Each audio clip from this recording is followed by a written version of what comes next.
Merci de nous retrouver encore ce matin dans cette grande émission La Voix des Beaux dans votre chaîne, la RTVS1, la chaîne satellitaire. Nous sommes encore très heureux ce matin ensemble avec l'homme de Dieu, le prophète Jean-Olivier Bazassu, dans le cadre d'une grande édification de l'Église du Seigneur qui est éparpillée partout dans le monde entier. Comme nous vous avons promis qu'aujourd'hui, samedi, nous allons continuer avec l'homme de Dieu sur le même sujet concernant Caïn. Eh bien, aujourd'hui, l'homme de Dieu va entrer en détail. Il va faire de cela un enseignement concernant les étapes de la vie de Caïn. Que le Seigneur bénisse tous les ministres de Dieu qui sont éparpillés partout dans le monde entier, qui ne cessent de faire confiance dans cette émission et qui ne cessent de nous féliciter concernant l'émission passée, parce que l'homme de Dieu avait donné beaucoup plus de précisions et de détails concernant Caïn. Et nous aussi, dans notre tour, nous vous remercions beaucoup pour votre sympathique attention que vous ne cessez d'accorder chaque samedi matin à l'égard de cette émission. Nous sommes ensemble avec l'homme de Dieu, le prophète Jean-Olivier Bazassu. Je m'en vais les saluer. Bonjour l'homme de Dieu. Bonjour Dr Kati. Un mot pour tous ceux qui nous suivent de partout. Paix et grâce vous soient accordées. Merci beaucoup. Je crois que vous allez partout dans mon clip. Vous avez l'abisso, le lot repère de la minute mingité, c'est vrai que déjà banda kala, mais boyebi. Sa technique, les aléas du direct, alors est compliqué. Moi, bandana moi, retard. Alors, tu repères de Ngongate, tu repères sa prophète de Dieu Jean-Olivier Bazassu a exposé durant 40 minutes, à peu près dans 5 minutes, expliquer l'image, ce qu'on appelle image ombre d'abord, c'est quoi, et puis il va entrer en détail concernant les étapes de la vie des Caïns. L'homme de Dieu place à l'enseignement. Oui, nous bénissons le Seigneur parce qu'il nous a fait grâce. Cette grâce, c'est pour que ce matin, nous soyons encore au devant de vous. Nous croyons encore tout ce que le Seigneur permet, c'est pour notre bien. Azaf a dit, m'approcher de Dieu, c'est pour mon bien. Et ce matin, nous disons que nous approcher de Dieu aussi, c'est pour notre bien. C'est comme vous venez de dire, Dr Kadi, je suis dans l'obligation de donner un peu quelques détails, quelques explications sur ce que nous appelons les types. Oui. L'ombre, parce que j'entends beaucoup de gens faire des débats sur des types, l'ombre, image. Nous prenons Jean chapitre 8, verset 43. Jean chapitre 8, le verset 43e, il dit ceci. Pourquoi ne comprenez-vous pas mon langage? Parce que vous ne pouvez écouter ma parole. C'est-à-dire Jésus-Christ s'adresse aux pharisiens. Pourquoi ne comprenez-vous pas mon langage? Dieu a un langage. Très bien. Et quand on ne comprend pas le langage de Dieu, on ne saura pas comprendre sa parole. Voilà pourquoi il dit, pourquoi ne comprenez-vous pas mon langage? Parce que vous ne pouvez écouter ma parole. Donc Dieu a sa façon de parler. Et on appelle ça le langage divin. Maintenant, si on ne comprend pas ce langage, on ne saura pas aussi saisir la pensée ou la parole de Dieu. Voilà pourquoi j'ai voulu aujourd'hui donner un peu la pensée, la lumière sur le langage de Dieu. Comment est-ce que Dieu parle? Nombre chapitre 12. Nous allons beaucoup lire aujourd'hui. Nombre chapitre 12. Commencez par le verset 6 jusqu'au 7e. Le verset 6 jusqu'au verset 7e. Nombre 12, 6, 7. Il est dit ceci. Et il dit, écoutez bien mes paroles. Lorsqu'il y aura parmi les prophètes, c'est dans une vision que moi, l'Éternel, je me révélerai à lui. C'est dans un songe que je lui parlerai. Verset 7. Il n'en est pas ainsi de mon serviteur Moïse. Il est fidèle dans toute ma maison. Verset 8. Je lui parle bouche à bouche. Et je me révèle à lui sans énigme. J'ai pris ce verset biblique pour nous faire comprendre le langage de Dieu. Dieu parle par la vision, par l'énigme, par les images, mais il parle aussi sans énigme, sans image. Alors, comprendre le langage de Dieu veut dire, nous comprenons comment est-ce que Dieu utilise les images, les langages, des visions, et quand Dieu parle aussi clairement, c'est comme le prophète Jean-Baptiste, au devant de lui, il voit des hommes, mais il les appelle les arbres. Produisaient le fruit, c'était les arbres. Mais il y avait aussi des hommes, c'est-à-dire que Dieu parle soit dans l'énigme, dans la vision, dans une représentation quelconque, et il parle aussi terre à terre, c'est-à-dire que d'un langage clair. Très bien. Maintenant, ce que nous appelons les types, parce que ces derniers temps, j'ai suivi beaucoup d'hommes de Dieu, surtout qui parlent la langue des Canaan. J'ai compris que les gens confondent un peu ce qu'on appelle image, ce qu'on appelle représentation, parce que les gens font trop de débats sur ça. Raison pour laquelle, avant de donner les détails sur Caïn, je voulais revenir un peu sur l'image. 1 Corinthiens chapitre 10. 1 Corinthiens chapitre 10. Prenez le verset 6. Le verset 6e, 1 Corinthiens 10, le verset 6, il est dit ceci. Or, ces choses sont arrivées pour nous servir d'exemple. D'exemple. Je ne sais pas si vous avez la traduction d'Arby. La traduction d'Arby. La traduction d'Arby. 1 Corinthiens 10. Je lis la traduction d'Arby, 1 Corinthiens 10. La traduction d'Arby dit ceci, 1 Corinthiens 10, le verset 6e. Or, ces choses arrivèrent comme type. Vous voyez? Lui, Second appelle ces choses comme exemple, mais Darby explique les types. Très bien. Donc les types, ce sont des exemples. Est-ce que doit-on faire trop de débats sur des types, les images? Parce que Dieu parle dans des types, des images. Il a aussi un langage clair qu'il parle. Okay. Maintenant, je vais ramasser quelques exemples pour éclairer un peu les enfants de Dieu sur le langage de Dieu. Parce que Jésus-Christ était clair, il dit, pourquoi vous ne comprenez pas mon langage? Parce que quand on ne comprend pas le langage de Dieu, on ne peut pas saisir sa pensée ou sa parole. Faisons un petit exemple. Quelques démarches. Prenons Ézéchiel chapitre 17. Ézéchiel chapitre 17. Verset 3. Le verset est 3e. Il est dit ceci. Tu diras, ainsi parle le Seigneur, l'Éternel, un grand aigle aux longues ailes, aux ailes déployées, couvert de plumes de toutes couleurs, vint sur le Liban et enleva la cime d'un cèdre. Ici, Dieu utilise Nabucodonosor dans l'image de l'aigle. Très bien. Vous voyez? C'est-à-dire que Dieu, pour parler de Nabucodonosor, il prend un langage, une image. Il se sert de l'aigle comme Nabucodonosor. Très bien. Exode chapitre 9, verset 5. Exode chapitre 9, le verset 5e. Il dit ceci. L'Éternel fixe les temps et dit, demain l'Éternel fera cela. Exode 19. Exode 19. Verset 5. Verset 5e. Il est dit ceci. Maintenant, si vous écoutez ma parole et si vous gardez mon alliance. Donc, commencez par le verset 4 docteur. Exode 19, le verset 4e. Vous avez vu ce que je fais à l'Égypte. Et comment je vous ai porté sur des ailes d'aigle et amené vers moi. Maintenant, ici, Dieu prend la forme de l'aigle. Très bien. Mais Nabucodonosor aussi, c'est l'aigle. Très bien. Mais vous n'allez pas faire que l'aigle de la Bible devient automatiquement Dieu. Très non. bien. Il y a aussi Nabucodonosor qui est l'aigle. Il y a aussi l'Éternel qui est l'aigle. Ça, c'est le langage que Dieu utilise.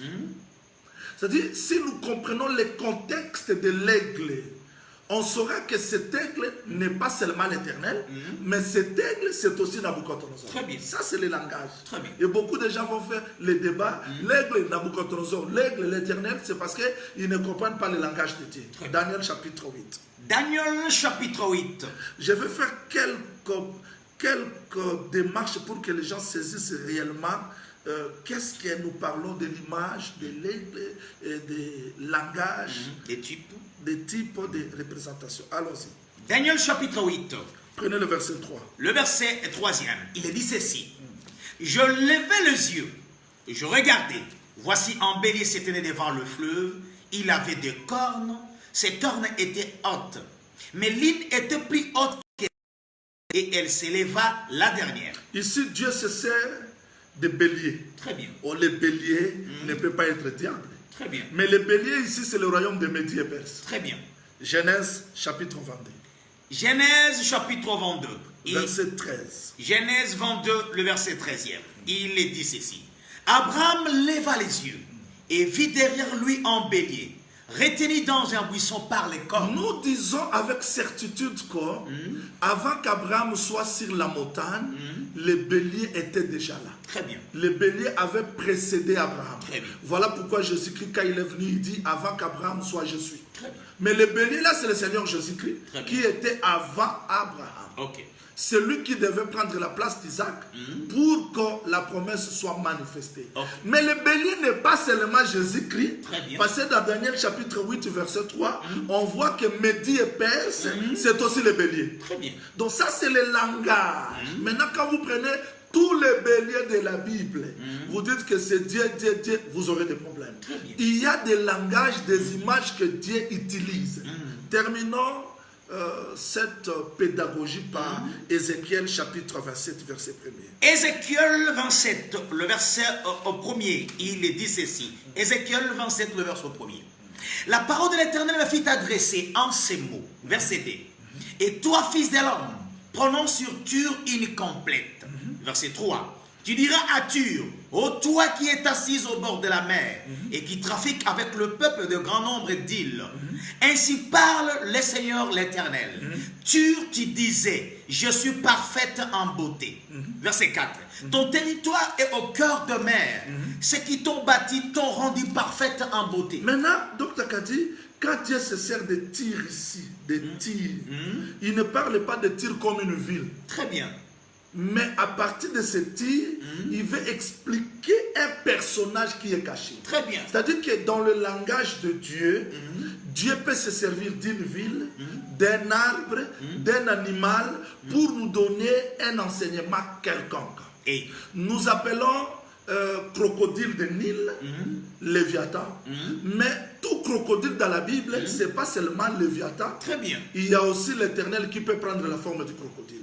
Je voulais que les gens comprennent les types, les exemples, pour ne pas faire le débat. L'aigle, mais cet aigle-là peut prendre la forme de Dieu comme du diable. Très bien. Je voulais que les gens comprennent quand nous sommes dans les langages codés. Très bien. Voilà pourquoi nous disons la gloire de Dieu, c'est de cacher les choses. C'est-à-dire que chaque type, chaque exemple que Dieu prend, c'est pour nous enseigner une réalité quelconque. Retournons maintenant sur l'affaire de Caïn. Genèse chapitre 3. Genèse chapitre 3e. Allons-y dans le verset 24. Verset 24. Genèse chapitre 3, le verset 24. Il est dit ceci. C'est ainsi qu'il chassa Adam. Dieu chassa Adam. Et il mit à l'orient du jardin d'Éden le jour vivant. Il faut bien retenir ça parce que nous allons donner le pourquoi de tous ces mouvements.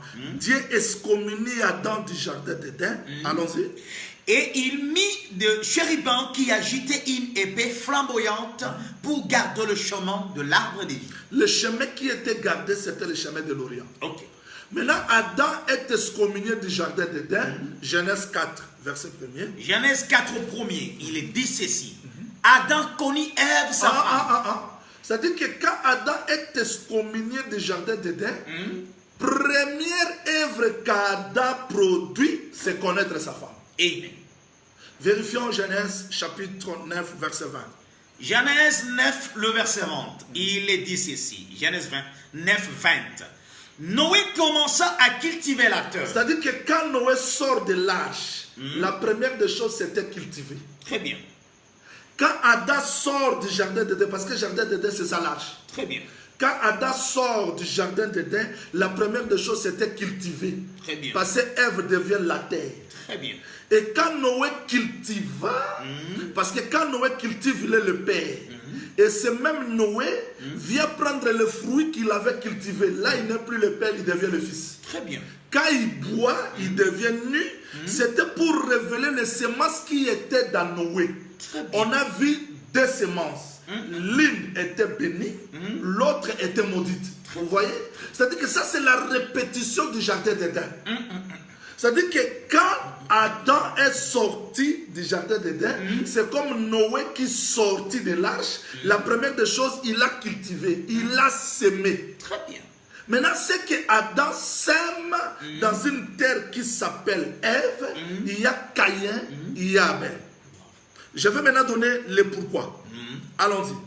Commençons par le premier verset. Genèse 4, le verset 1er. Adam connut Ève, sa femme. Elle conçut et enfanta Caïn.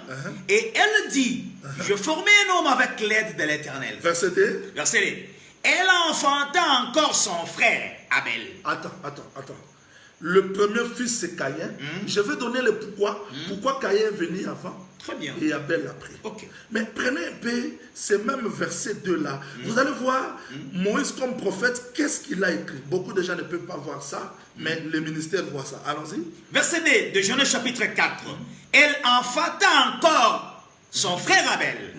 Abel fit berger et Caïn laboureur. Vous ne voyez pas quelque chose là-bas? Le premier fils c'est Caïn, le deuxième c'est Abel. Très bien. Mais il a fallu qu'on commence par expliquer le travail de Caïn. Oh. Mais on a commencé par le travail de qui? On a commencé par le travail d'Abel. Abel fit berger et Caïn fit labourer. Vous voyez? C'est-à-dire qu'elle enfanta encore son frère Abel. Abel fit berger. On commence par le travail d'Abel. Oui. Et le travail de Caïn. Très bien. Mais s'il faut respecter le temps, il fallait commencer par le travail de Caïn. Caïn fit labourer. Et le travail d'Abel. Abel fit berger. Mais pourquoi on a commencé par Abel fit pasteur et Caïn fit labourer?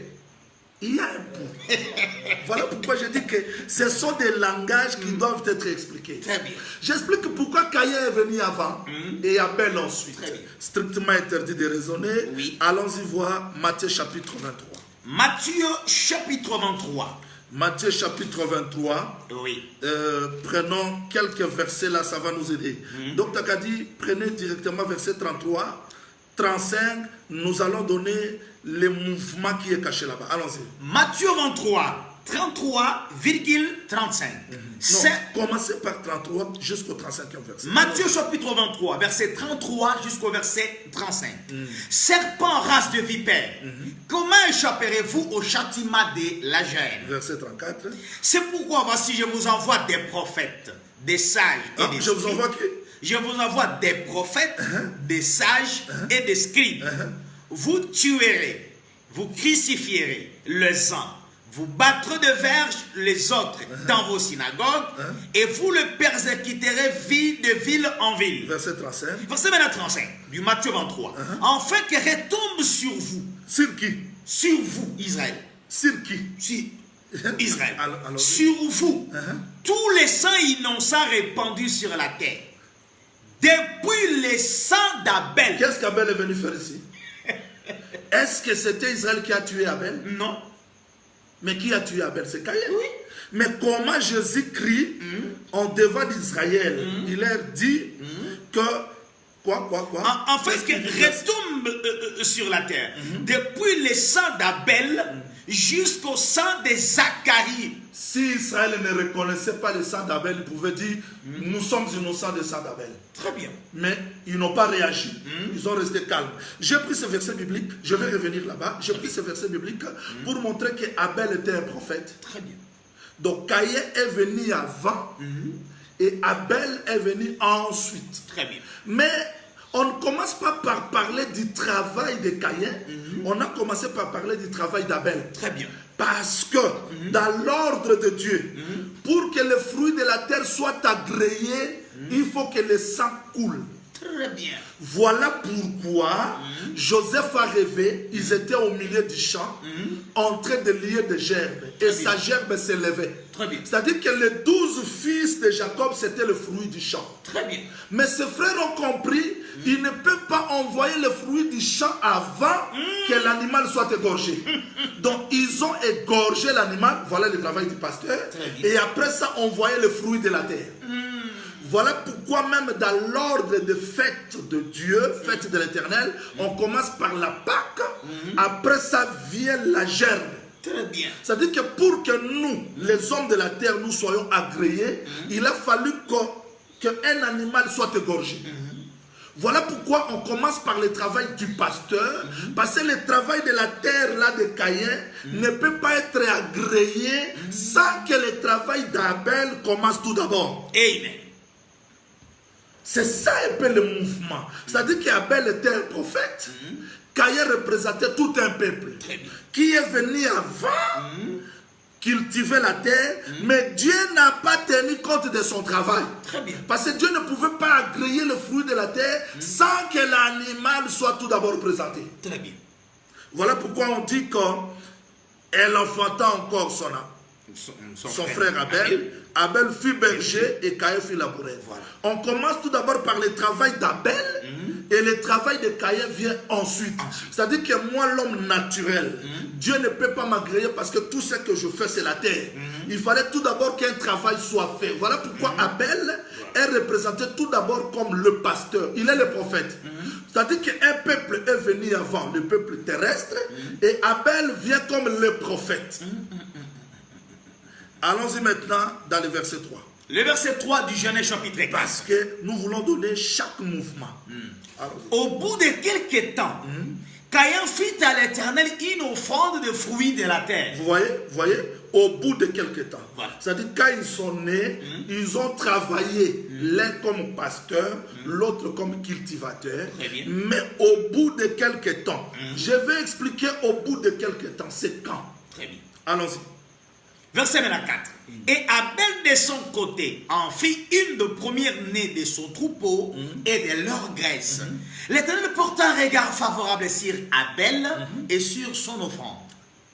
Verset 5. Verset 5. Mais il ne porta pas un regard favorable sur Caïn et sur son offrande. Caïn fut très irrité et son visage fut abattu. Je pouvais m'arrêter là aujourd'hui. Il faudrait que je donne le mouvement, l'explication de chaque mouvement. Très bien. C'est-à-dire que là maintenant, Caïn part donner l'offrande, mais l'offrande de Caïn n'est pas agréée. Très bien.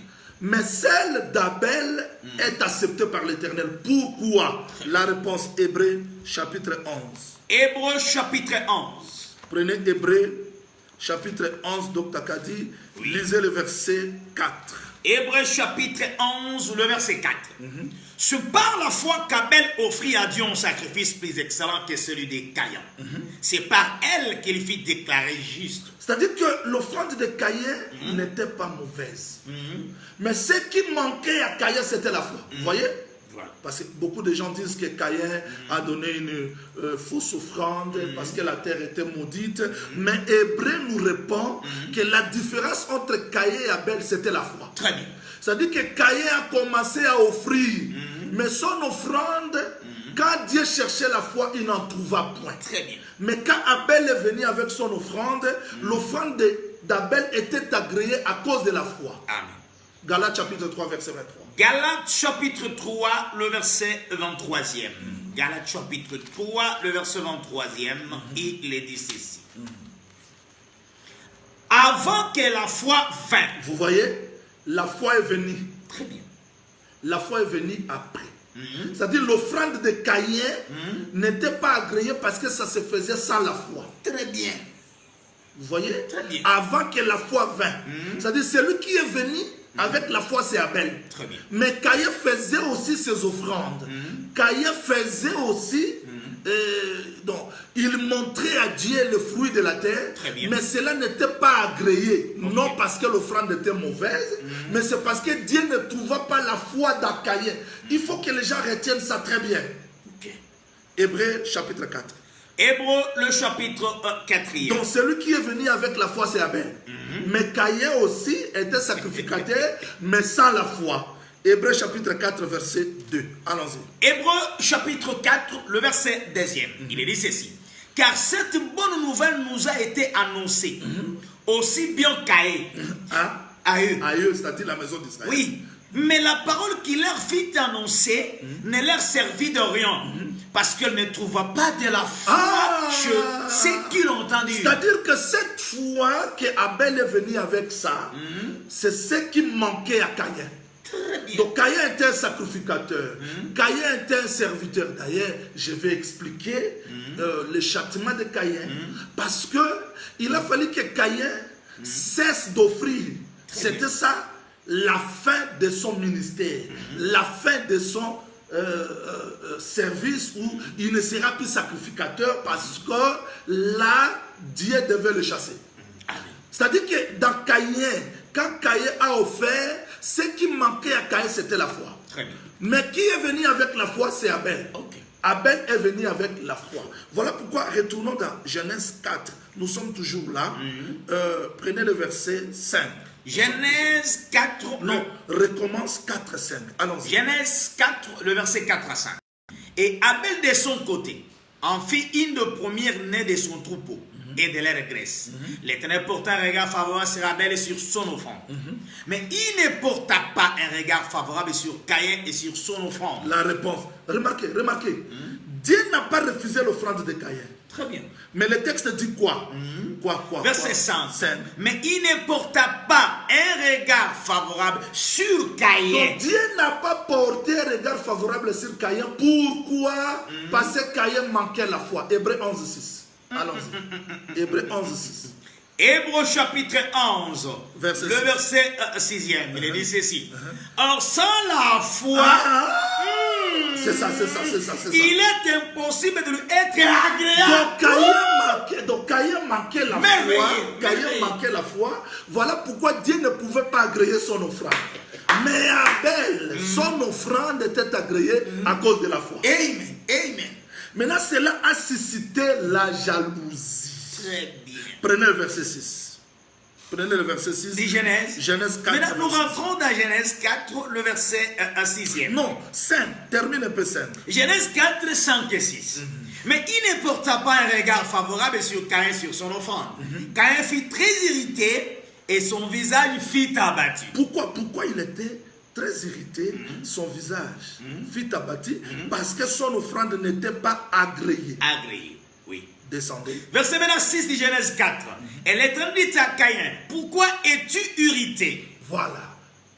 La jalousie, l'irritation de Caïn parce que son offrande n'était pas agréée. Voilà. Ce qui a fait que l'offrande de Caïn ne soit pas agréée, c'est parce que dans Caïn, il n'y avait pas la foi, mais d'Abel, il y avait la foi. Hébreux chapitre 11, 6 dit clairement que sans la foi, on ne peut pas lui être agréable. Voilà. Et parce que Caïn manquait la foi, voilà pourquoi son offrande n'était pas agréée. Et cela a suscité la jalousie. Jean chapitre 11. Jean verset 45. Chapitre 11, le verset 45. Et descendons. Jean Vous 11, allez voir maintenant comment est-ce que Caïn a commencé à s'irriter contre Abel. Allons-y. Jean 11, 45 et nous descendons. Plusieurs des Juifs qui étaient venus vers Marie et qui virent ce que fit Jésus, crurent en lui. C'est-à-dire que Israël a commencé à travailler, mais les gens ne croyaient pas. Mais quand Jésus est venu, ce qu'il faisait, Dieu avait agréé ça. J'ai pris seulement un exemple. Quand Lazare ressuscite, les gens ont crié. C'est-à-dire que l'offrande d'Abel est agréée. Maintenant, cela a suscité quoi? Verset 46. Verset 46 du Jean chapitre 11. Mais quelques-uns d'entre eux allèrent trouver les pharisiens et leur dire ce que Jésus avait fait. Le verset 47 du Jean chapitre 11. Alors les principaux sacrificateurs et les pharisiens assemblèrent le Sanhédrin et dirent, que ferons-nous car cet homme fait beaucoup de miracles. Verset 48.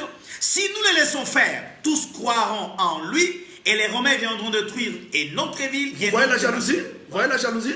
C'est-à-dire que quand Jésus fait le miracle, Dieu témoigne que c'est lui, le vrai Abel, le vrai prophète, qui a amené la vraie offrande. Et le peuple a crié à lui.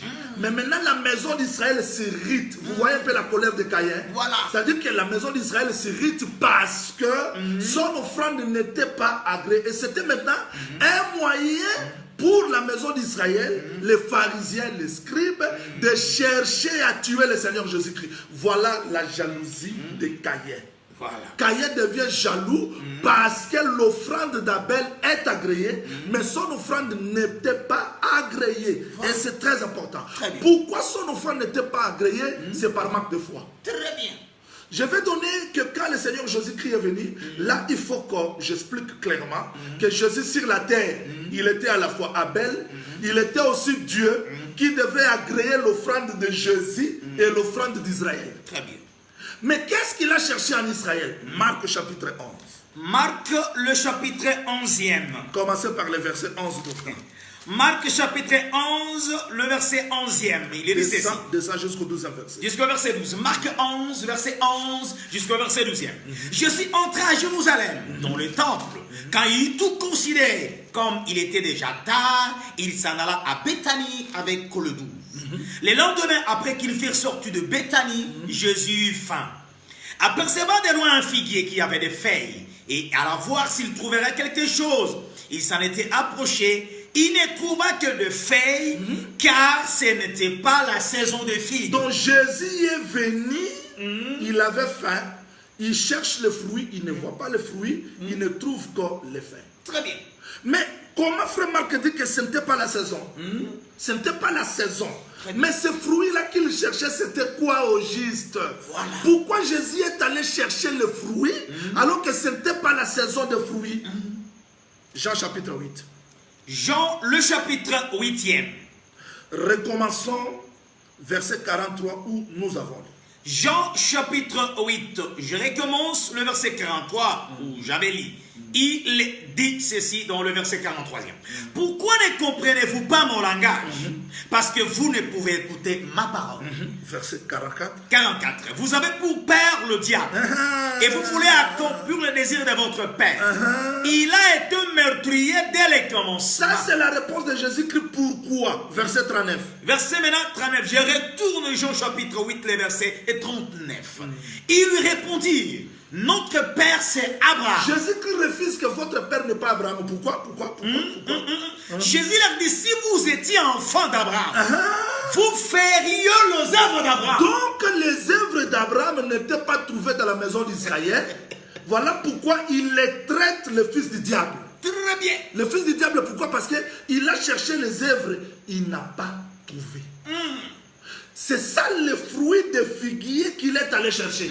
Mais les figues, donc les figues qu'il cherchait là, c'était quoi? Ça représentait quoi? Jérémie chapitre 24. Jérémie le chapitre 24. Commencez par le deuxième verset. Jérémie chapitre 24, le verset 2e. Il dit ceci. L'un de panier contenait de très bonnes figues, comme les figues de la première récolte. Et l'autre panier de très mauvaises figues qu'on pouvait manger à cause de leur mauvaise qualité. Maintenant, ces figues que Jérémie voit, ça explique quoi? Verset 3. Verset 3. L'Éternel me dit que vois-tu Jérémie? Je répondis des figues. Les bonnes figues sont très bonnes et les mauvaises sont très mauvaises. Et ne peuvent être mangées à cause de leur mauvaise qualité. Maintenant, Dieu lui-même explique les figues là dans le verset 5 parce que Jésus est allé chercher les figues. Maintenant, Dieu montre les deux paniers de figues. Les paniers de la bonne qualité, l'autre de la mauvaise qualité. Maintenant, Dieu lui-même explique les figues là, ça signifie quoi? Verset 5. Jérémie 24, le verset 5e. Ainsi parle l'Éternel, le Dieu d'Israël. Comme tu distingues ces bonnes figues, ainsi je distinguerai pour leur être favorable les captifs de Juda que j'ai trouvé les celliers dans le pays des Chaldéens. Verset 6. Je le regarderai d'un œil favorable. C'est-à-dire que là, Dieu explique que les figues là, ce ne sont pas des figues, mais ce sont des hommes. Très bien. De même que tu as distingué des figues de bonne qualité et de mauvaise qualité, moi aussi je vais distinguer. C'est-à-dire que dans la maison d'Israël, quand Dieu parle de figues, on a compris que les figues que Jésus est allé chercher, ce n'étaient pas des figues, mais c'était des hommes. Très bien. Mais qu'est-ce qu'il cherchait au juste? Ces figues-là de la bonne qualité, ça représente quoi? Osée chapitre 9, verset 10. Osée chapitre 9, verset 10. Le verset 10e. Osée 9, 10. J'ai trouvé Israël comme des raisins dans le désert. Je vis vos pères comme le premier fruit d'un figuier. C'est-à-dire les premiers fruits d'un figuier que Jérémie voit là, ce sont les pères. Et qui sont les pères? C'est Abraham, Isaac et Jacob. Donc quand Jésus disait à la maison d'Israël, si vous étiez le fils d'Abraham, vous allez produire les fruits, les œuvres. C'est-à-dire il n'a pas trouvé la foi, il n'a pas trouvé les figues là dans la maison d'Israël. Voilà pourquoi Israël aura besoin de Malachie 4 pour les ramener à produire les fruits comme le père Abraham, Isaac, Jacob, parce que Christ n'a pas trouvé la foi. Voilà pourquoi l'offrande de Caïn n'était pas agréée à cause de manque de la foi. Maintenant, cette jalousie entre le visage, là, j'explique que le visage de Caïn était bas. Retourne Genèse 4. Genèse, le chapitre 4. Prenez le verset 6. Le verset 6e. L'Éternel dit à Caïn, pourquoi es-tu irrité et pourquoi ton visage est-il abattu? Le visage de Caïn était abattu. Parce que son offrande n'était pas agréée. Ça, c'est très important. C'est-à-dire que quand le Seigneur Jésus-Christ est venu, c'est lui le vrai Abel, le juste. C'est lui le prophète. Son offrande était agréée. Son offrande était agréée parce que dans lui, Dieu a trouvé la véritable foi. Tandis que dans Caïn, Dieu n'a pas trouvé la foi véritable parce que cette foi-là était cachée. Donc Dieu a caché cette foi dans la maison d'Israël pour que la foi soit révélée dans la personne du Seigneur Jésus-Christ. Et maintenant que l'offrande d'Abel est agréée, c'est-à-dire que la vie du Seigneur Jésus-Christ, parce que c'était son offrande, tout ce qu'il a fait était agréé, mais l'offrande de Caïn n'était pas agréée, et c'est ce qui a fait que la jalousie soit montée dans le cœur de Caïn, et il a cherché comment tuer Abel. Et il ne pouvait pas tuer Abel quelque part. Parce que je dis, et je vais me répéter, que le service de Caïn, il était cultivateur. Or, le cultivateur, son travail, c'est dans le champ. Raison pour laquelle il devait amener Abel où? Dans le champ. Allons-y. Donc, apprenez Genèse chapitre 4. Genèse chapitre 4. Nous sommes dans le verset 8. Allons-y. Genèse 4, le verset 8e. Cependant, Caïn adressa la parole à son frère Abel. Mais comme il était dans le champ, Caïn se jeta sur son frère Abel et le tua. Il le tua dans le champ. Très bien. Parce que le champ, c'était le lieu du travail de Caïn. C'est-à-dire que c'est comme Samson a rencontré un jeune lion dans le champ. Très bien. Parce que là, c'était la loi. Et Jésus-Christ est mort quant à la loi, parce que la loi, c'était le travail d'Israël. Donc Dieu a donné la loi, Dieu a semé la loi dans la maison d'Israël. Et c'est là que Christ est mort. Il est mort comme Abel. Maintenant, cet Abel qui est mort, qui est-il? Et pourquoi Caïn doit être le meurtrier ou le tueur d'Abel? Maintenant, cela signifie quoi? Retournons dans le verset de Matthieu, chapitre 23, Dr. Kati. Matthieu, ce verset-là va beaucoup nous aider. Nous sommes toujours dans Matthieu, chapitre 23. Oui. Et nous sommes là toujours dans le verset 33 et descendons jusqu'au 35e verset. Matthieu, chapitre 23, le verset 33, et nous descendons. Serpent, race des vipères, comment échapperez-vous au châtiment de la géhenne? C'est pourquoi, voici, je vous envoie des prophètes, des sages et des scribes. Je vous envoie des prophètes, des sages et des scribes. Vous tuerez et vous crucifierez les uns. Quand est-ce qu'Israël a crucifié? Voilà. Quand est-ce qu'Israël a crucifié? Oui, tuer, ça va. Mais quand est-ce qu'ils ont crucifié? Descendez. Vous crucifierez les uns, vous battrez de verges les autres dans vos synagogues et vous le persécuterez de ville en ville. Verset 35. Enfin que retombe sur vous tous les saints innocents répandus sur la terre, depuis les sang d'Abel. Où était Caïn? Quand Jésus-Christ s'adresse comme ça à la maison d'Israël, où était Caïn? Parce qu'Israël n'était pas là. Mais Jésus-Christ pouvait dire, vous avez tué Zacharie, mais il commence par Abel. Pourquoi? Parce qu'au devant d'eux, il y avait un Caïn. Oh! Et c'était lui le véritable Abel. C'est-à-dire que là, la maison d'Israël devient automatiquement Caïn parce qu'il a tué un Abel. Donc Jésus-Christ s'explique comme le prophète, comme Abel, et au devant d'eux, il y avait un Caïn. Très bien. Qui devait le tuer dans le champ, bien sûr. C'est-à-dire qu'il est mort selon les Écritures. Parce que c'était ça le champ où Caïn avait sémé et Caïn avait récolté. Très bien. Maintenant, quand Caïn tue Abel, c'est-à-dire que la maison d'Israël sacrifie le Seigneur Jésus-Christ, maintenant, Dieu doit mettre un signe sur Caïn. Voilà. Je vais faire ce résumé parce que c'est la télévision. Dr. Kadi, j'ai suivi beaucoup de gens faire des spéculations sur ces signes. Je vais rappeler aux gens. Allons-y dans le verset, commencez par le verset 9. Genèse 4, maintenant le verset 9e. Il est dit ceci. L'Éternel dit à Caïn, où est ton frère Abel? Il répondit, je ne sais pas. Suis-je le gardien de mon frère? Verset 10. Et Dieu dit, qu'as-tu fait? La voix du sang de ton frère crie de la terre jusqu'à moi. Là, c'est maintenant un sacrificateur qui est devant un meurtrier. Très bien. Donc, il pouvait les garder dans la ville de refuge ou les excommunier. Très bien. Et parce qu'il a examiné Caïn le meurtrier, il a compris que Caïn a tué son frère à cause de la jalousie, à cause du manque de la foi. Donc Caïn n'a pas compris l'exhortation que Dieu adressa à lui avant de tuer son frère dans le champ. Maintenant, Dieu ici, parce que Caïn devient comme un tueur. Très bien. Or, Dieu examine l'affaire de Caïn comme un sacrificateur et un meurtrier. Très bien. C'est au sacrificateur de prononcer la sentence ou le jugement. Maintenant, qu'est-ce que le sacrificateur comme Dieu a fait? Allons-y dans le verset 11. Genèse 4, le verset 11e. Maintenant, tu seras maudit de la terre qui a ouvert sa bouche pour recevoir de ta main le sang de ton frère. Verset 12. Quand tu cultiveras les sables, il ne te donnera plus sa richesse. Donc Dieu retire le sacerdoce entre les mains de Caïn.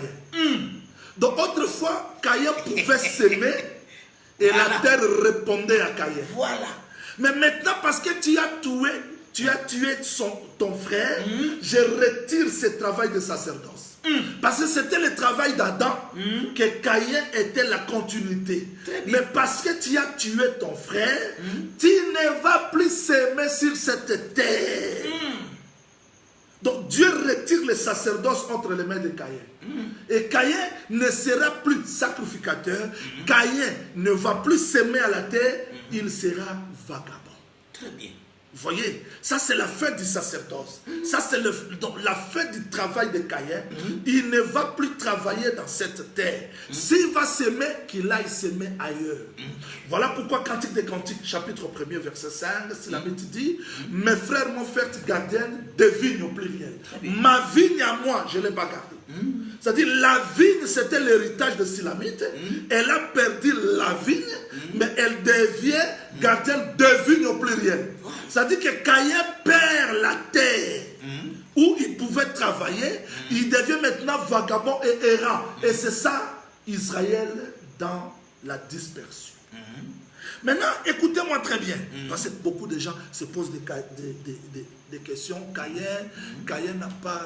Caïn ne s'est pas justifié. Caïn n'a pas reconnu le mal. Prenez le verset 13. Genèse 4, le verset 13. Caïn dit à l'Éternel: mon châtiment est trop grand pour être supporté. Il reconnaît ce châtiment. C'est grand. Je ne peux pas le supporter. Maintenant, qu'est-ce que Dieu dit? Oui, mon châtiment est grand, je ne peux pas, ça ne peut pas être supporté. Verset 14. Voici, tu me chasses aujourd'hui de cette terre.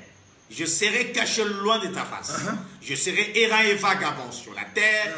Et quiconque me trouvera me tuera. C'est-à-dire que parce que je suis meurtrier, toi le sacrificateur, tu ne m'as pas gardé dans la ville de refuge, tu m'as excommunié, le meurtrier va me rencontrer hors de la ville de refuge, il va me tuer. Maintenant, Dieu sort cette ville de refuge-là, il met ça dans la vie de Caïn comme ainsi. C'est-à-dire que Caïn ne reste plus dans la présence de Dieu, dans la ville de refuge. Caïn est excommunié, mais là où il est, les signes de Dieu les gardent. Terminons ça. Terminons parce que le temps nous est déjà parti, donc ta question ne pouvait pas tout expliquer. On termine quel verset? 16. Genèse 4, le verset 16e. Puis Caïn s'éloigna de la face de l'Éternel et habita dans la terre des Nod à l'orient d'Éden. Qu'est-ce qu'il est parti faire à l'orient? Qu'est-ce que Caïn est allé faire à l'orient? Parce que quand Dieu chassa l'homme dans le jardin d'Éden, il a gardé l'orient. Maintenant, qu'est-ce que Caïn est allé faire à l'orient? Qu'est-ce qu'il attendait là-bas à l'orient? Bien que le temps nous est déjà parti, peut-être nous allons donner d'autres détails après. Maintenant, il y a une différence, Dr. Kati. C'est pas pour rien que j'ai introduit mon enseignement par des types et des langages de Dieu. Si les gens nous posent des questions sur le salut de Caïn, que les gens ne déplacent pas les débats.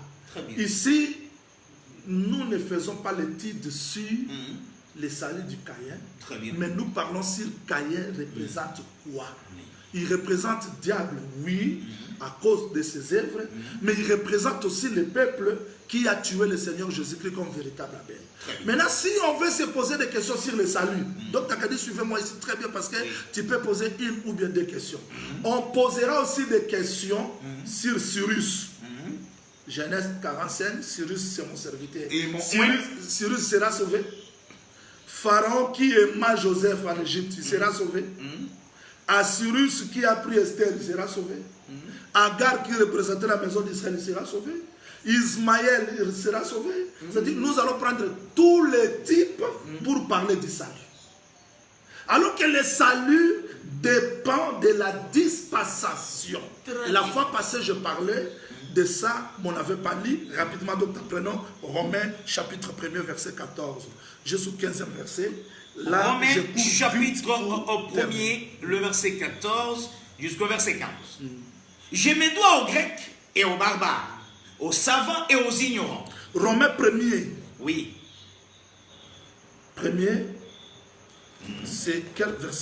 S'il vous plaît, vérifions un peu ça.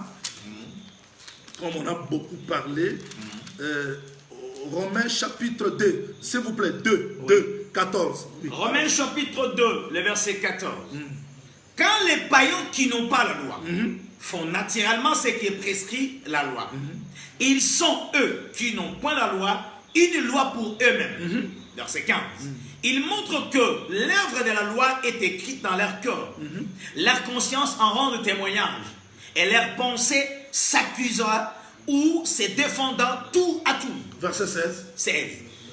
C'est ce qui paraîtra. S'il vous plaît, Dr. Kadi, ici, frère Paul fait la différence entre le salut des gens sauvés hors la loi, les gens qui ont vécu dans la conscience, dans la loi, dans la grâce. Maintenant, frère Paul dit quoi? Il dit c'est ce qui paraîtra au jour où, c'est ce qui paraîtra. Aujourd'hui, c'est un mystère, mais c'est ce qui paraîtra. Allons-y. Au jour où, selon mon évangile, Dieu jugera par Jésus-Christ les actions secrètes des hommes. Pourquoi Paul place ça dans le futur? Est-ce que Paul, aujourd'hui, il ne pouvait pas connaître que ses frères, son nom est écrit dans le livre de vie? Philippiens 4, verset 3. Philippiens 4, le verset 3. Philippiens 4, le verset 3. Et toi aussi, fidèle collègue, oui, je te prie de les aider.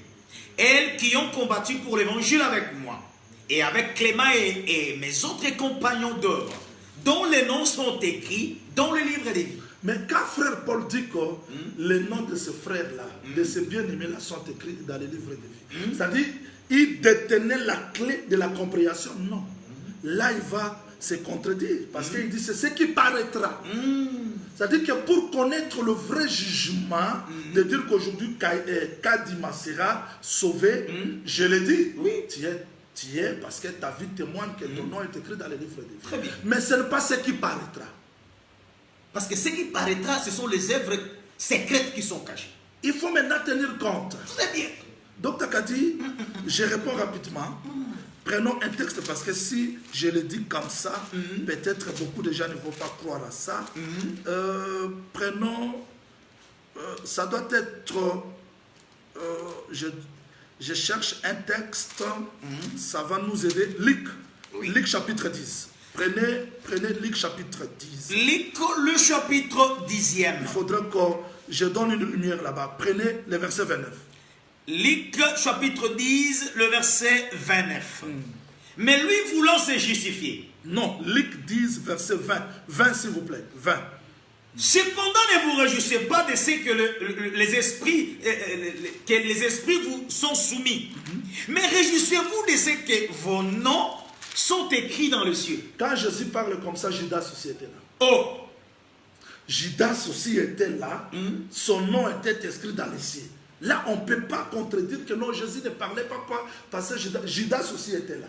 Mais dans Actes chapitre 1er, frère Pierre dit qu'il est écrit que sa demeure sera déserte. Oh! Ça veut dire que, est-ce que quelqu'un, son nom peut être écrit et être effacé? Exode. Formidable. C'est un langage. Oui. Exode, chapitre 32. Prenez ça. Exode chapitre 32. Prenez le verset 32 jusqu'au 33e verset. Exode 32, le verset 32 jusqu'au verset 33e. Pardonne maintenant leurs péchés. Sinon, efface-moi de ton livre que tu as écrit. Comment? Oh. Descendez. 33 du Exode 32. L'Éternel dit à Moïse, c'est celui qui a péché contre moi, je effacerai de mon Comme livre. Judas. Jésus-Christ a dit, réjouissez-vous parce que vos noms sont écrits. Mais la vie des Judas a fait que son nom soit effacé. Ça, c'était le langage. Oh! C'est-à-dire qu'en réalité, ces choses seront manifestées, révélées au jour du jugement. Très bien. Mais est-ce que Caïn, les frères Caïn, que j'appelle aujourd'hui frères, mais pourquoi Dieu a mis un signe sur lui? Caïn se diffère de Judas. Très bien. Judas, il n'y a pas un signe. Mais dans Caïn, il y a un signe. Très bien. Et ce signe-là, beaucoup de gens disent le signe du péché, le signe de l'incrédulité. Non, vous contredisez les Écritures. Ce signe-là, c'est pour dire que si quelqu'un tue Caïn, Dieu puisse venger. Comment Dieu peut venger les fils du diable? Très bien. C'est-à-dire qu'il y a une promesse de la protection de Caïn. Et celui qui protège Caïn, ce n'est pas le diable, mais c'est Dieu lui-même. C'est-à-dire que le vengeur de sang peut tuer le meurtrier. Mais parce qu'il y a un signe, Caïn sera caché. Et ce signe-là, c'est l'alliance. Bien qu'Israël dispersé dans le monde, mais il y a un signe de l'alliance que Dieu a mis sur Israël pour que quand quelqu'un tue Israël, que Dieu vienne les venger. Voilà un petit résumé que je pouvais faire sur Caïn. Merci à l'homme de Dieu pour sa grande disponibilité et son cœur grandement ouvert pour pouvoir nous donner cette belle exposé, parce que l'homme de Dieu nous a parlé avec beaucoup de précision. Alors, prophète de Dieu Jean-Olivier Bazas, il ne nous reste que 8 minutes. Alors, j'aimerais vous poser 2 questions. Quiconque tuerait Caïn, Caïn serait vengé. C'est faux. Mais dans Genèse, nous voyons une écriture, c'est le mec qui a dit « j'ai tué un homme ». Est-ce que c'est le mec qui avait tué Caïn? Oui ou non? Parce qu'il y a certaines personnes qui disent non. Le mec, il a dit « j'ai tué un homme à cause de ma blessure ». C'est-à-dire, c'est le mec qui avait tué Caïn. Non, Dr Kadila, on entre dans un autre débat. C'est pas le mec qui a tué Caïn. C'est pas le mec. Je réponds directement, tu vois, je n'ai pas voulu entrer dans les 7 fois-là parce que je vais sortir du contexte. Très bien. Quand frère Pierre pose à Jésus-Christ la question, si quelqu'un pêche contre moi, est-ce que je vais le pardonner 7 fois? Jésus-Christ dit non, je ne dis pas 7 fois. Pourquoi est-ce qu'il a ramassé les 7 fois? Parce que Dieu avait déjà dit dans Lévitique que si vous péchez contre moi, je vais vous frapper 7 fois. Vous voyez? Et les 7 fois-là de Caïn, la vengeance là, ça cachait tout. Et si Dieu viendra, parce que je vous dis au nom du Seigneur Jésus-Christ, Dieu viendra juger les nations à cause de son peuple Israël.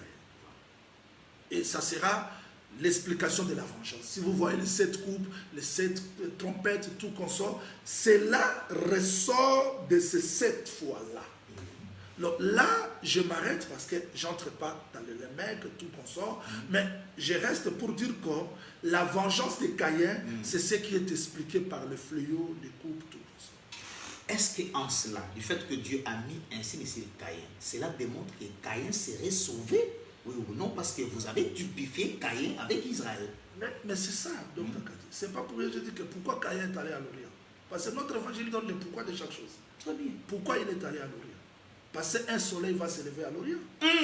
Et Apocalypse chapitre 7, là le prophète Jean voit un ange qui venait de l'Orient. Pourquoi il venait de l'Orient? C'est pour visiter les peuples de l'Orient. Et il est allé s'asseoir à l'Orient parce qu'il attendait le salut. Et Malachie 4 dit en ce jour-là, le soleil de la justice se lèvera. Là, Christ se lèvera comme le soleil pour visiter son peuple. Ce n'est pas pour rien. Quand après sa crucifixion, il sort de Jérusalem, il part du côté de l'Orient. Jésus-Christ est parti, il est sorti de Jérusalem, abîmé dans l'Orient, il s'en alla au ciel. C'est pour retourner là-bas. C'est ce que le prophète Ézéchiel a vu, la gloire de Dieu s'est sortir du temple à l'Orient. Et cette gloire devait retourner aussi à l'Orient. C'est-à-dire que là, bien qu'Israël a rejeté David, mais David sort de l'Orient, il va retourner aussi à l'Orient. Mais quand la Bible dit ne vous ressemblez pas à Caïn, ça vous donne quoi? C'est comme si le prophète Jean lui fait quelque chose du mal, il devient du malin, parce que ce sont les œuvres qui identifient la personne. Mais cela n'empêche sa repentance. Non, cela n'empêche pas sa repentance. Mais quand le Seigneur Jésus-Christ appelle Pierre, arrière-moi Satan, Pierre s'est repenti, il devient enfant de Dieu. C'est-à-dire qu'on devient, parce que là, on n'a pas eu le temps de faire trop de détails sur les œuvres, c'est-à-dire que les œuvres témoignent l'identité de la personne. Et si le Seigneur Jésus-Christ traite la maison d'Israël race de vipères, vous avez pour père le diable. Cela ne signifie pas qu'Israël ne va pas se repentir. Très bien. C'est un peu ça.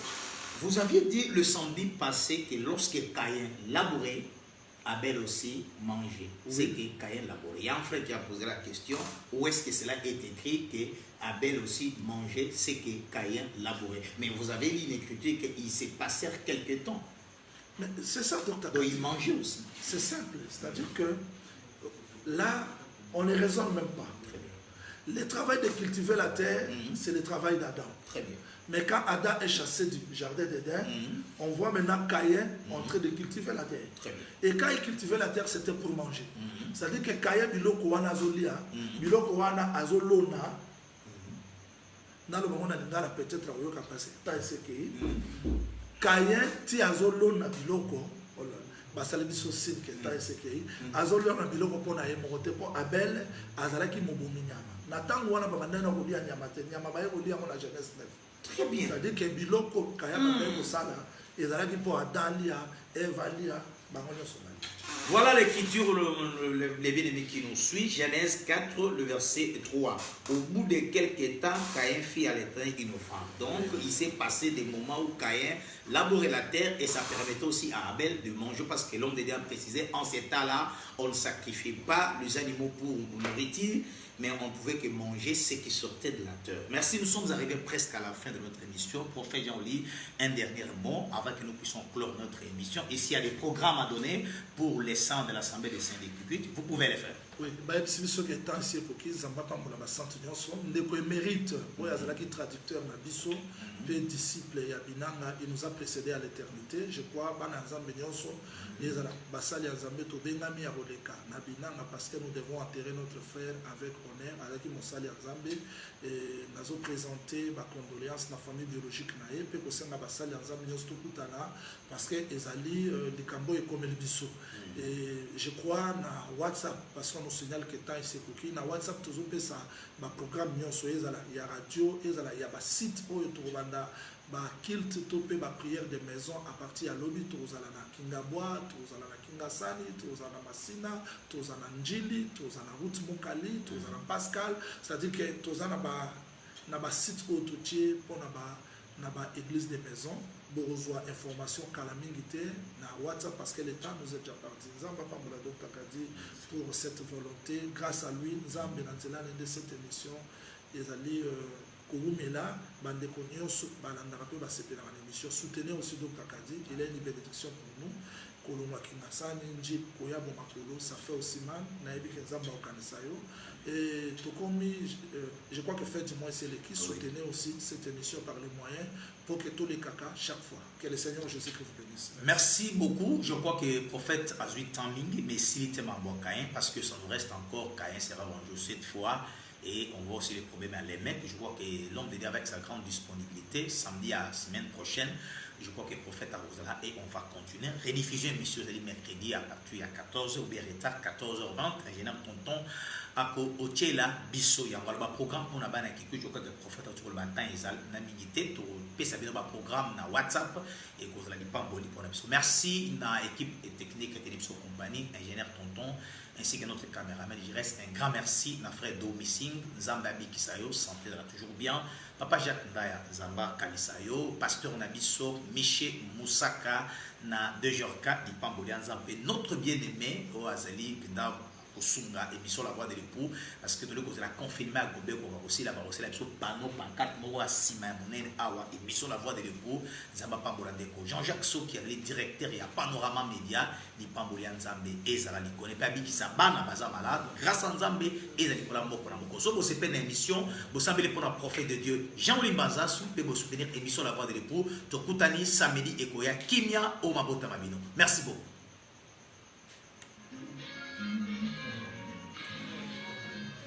Merci.